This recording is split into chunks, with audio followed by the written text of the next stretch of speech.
Gibraltar has 100% vaccination coverage against COVID.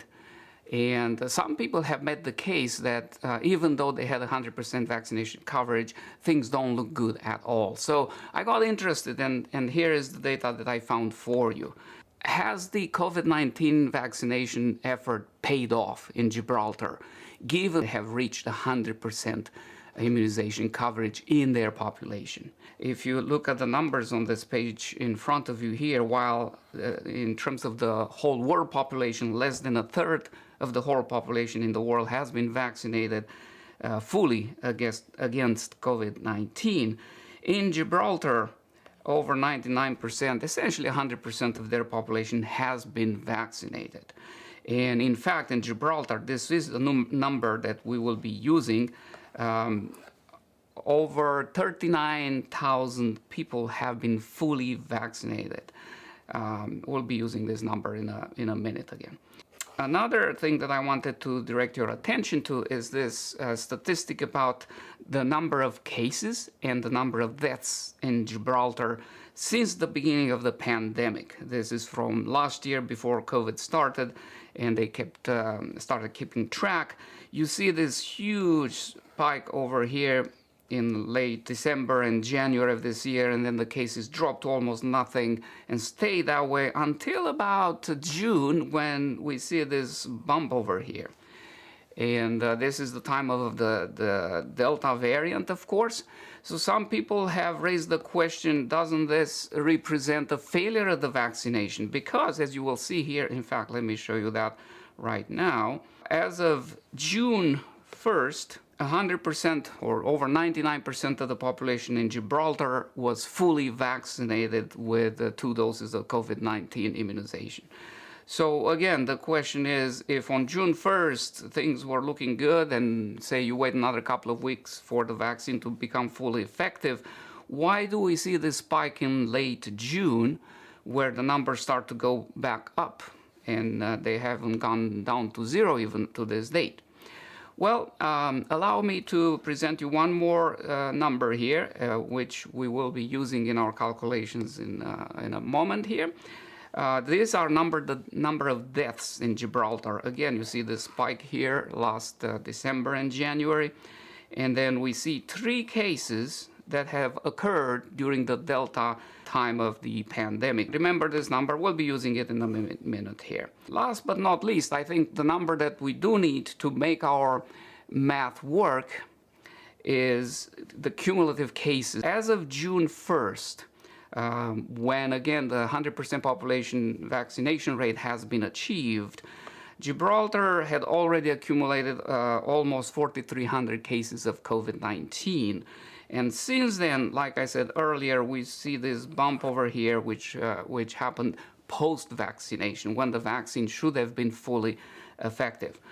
And the question that I want to address here to you is, essentially, has the vaccine done what it was thought or hoped or promised to do? And that is, if you remember, when the Moderna and Pfizer's COVID-19 vaccines were approved, the promise was that they will prevent 95% of infections. Do we see this level of coverage? In other words, do we see less than 5% of the population in Gibraltar getting COVID after they were fully vaccinated? And that, my friend, is the essential question. Here's what, to recap the numbers we're going to use to make this calculation. Number one, well, as we said, 99% of the population in Gibraltar fully vaccinated as of June 1st. New COVID cases in June 1st, we have 1,187. I should have calculated from June 14 to wait for the full protection from the vaccine to happen, but that really doesn't matter as much, because as you see here, the cases were flat really. This is about June 1st, and this would have been June 14 somewhere. Very little increase if any, so it didn't really make much of a difference for our purpose here. So 1,100, almost 1,200 cases of COVID after population fully vaccinated. And then here is that number we used in the beginning, the total number in Gibraltar that have been so far fully vaccinated with 2 doses of vaccination, 39,459. Now, if you look online, the population of Gibraltar is listed at a lower number, 30,700 as of 2019. So we have a few more thousand people. I chose to use this number in our calculation because this is who they vaccinated, so it's possible a few thousand people live, at least temporarily have lived in Gibraltar during this time, in addition to their stable population. After all, it's a place in the world, and if you don't know what it is, please check it on the map. It's a very interesting place. And so they do have a fair amount of tourism and people going through. So here's the big number that we're looking for. If we look for percentage of breakthrough cases of COVID among the fully vaccinated, again, these people are fully vaccinated, and this is how many people got COVID after vaccination, we get a grand total of 3%. Even if we use the lower population number of 33,700, we get about a 3.5%. So fairly close, either number you use. You are still well within that 5% margin of vaccine efficacy, where we said we don't expect to see more than 5% of people after the population is 100% fully vaccinated getting sick with COVID. So what does this tell us? This tells us that we still have a 1.5–2% margin of more people getting sick with COVID, and we would still be within that original pre-Delta protection from the vaccine against infection. So I'm not sure how people see this as a failure of vaccination. I just can't see it. If I'm missing something, please let me know. I don't think I am, but we are all human. Nobody's perfect. And if we want to do the number of deaths, as I showed you earlier, we have seen there since vaccination, 100% fully of the population was achieved, we saw 3 deaths. And if we divide those by the number of people who got infected after vaccination, we get a fatality rate of about 0.25%, 0.25%. Remember this number because I want to show you one more thing here. Because what I did, I went and looked at the data before vaccination, before February 14. Let me show you why I chose that date. So if you look here, they started vaccination somewhere in January, but the second dose was started somewhere in late January, early February. And by the time, these first people who got the second dose waited 14 days. This was about mid-February over here. And that's when we would see the first contingent of people who got vaccinated in Gibraltar to start exhibiting protection from the vaccine.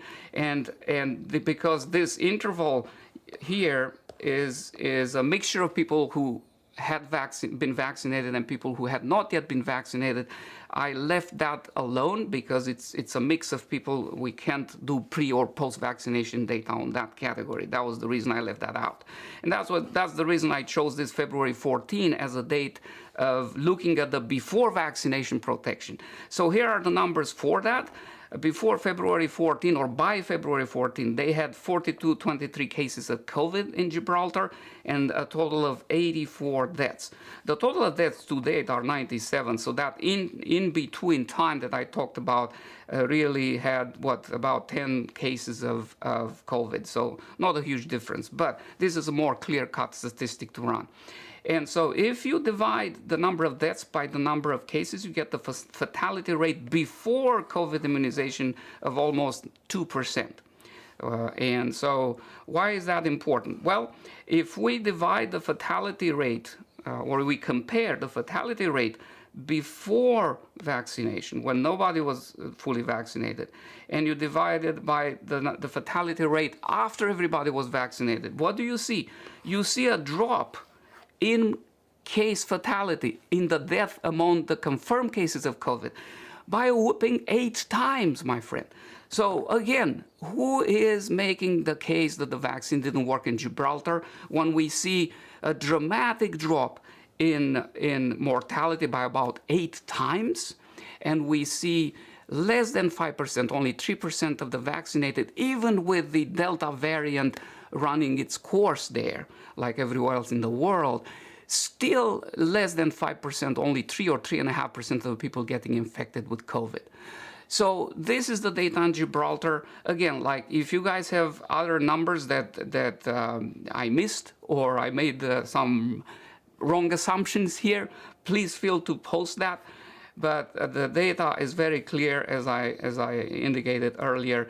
We've seen a little bump here in Delta, but it's well within the 5% margin of vaccination failure that was anticipated for a variety of reasons. And the mortality rate has dropped, as I said earlier, by about 8 to 9 times compared to the pre-vaccination times. As always, I appreciate your comments. I appreciate your subscriptions. Until next time, stay healthy and stay wise, my friend.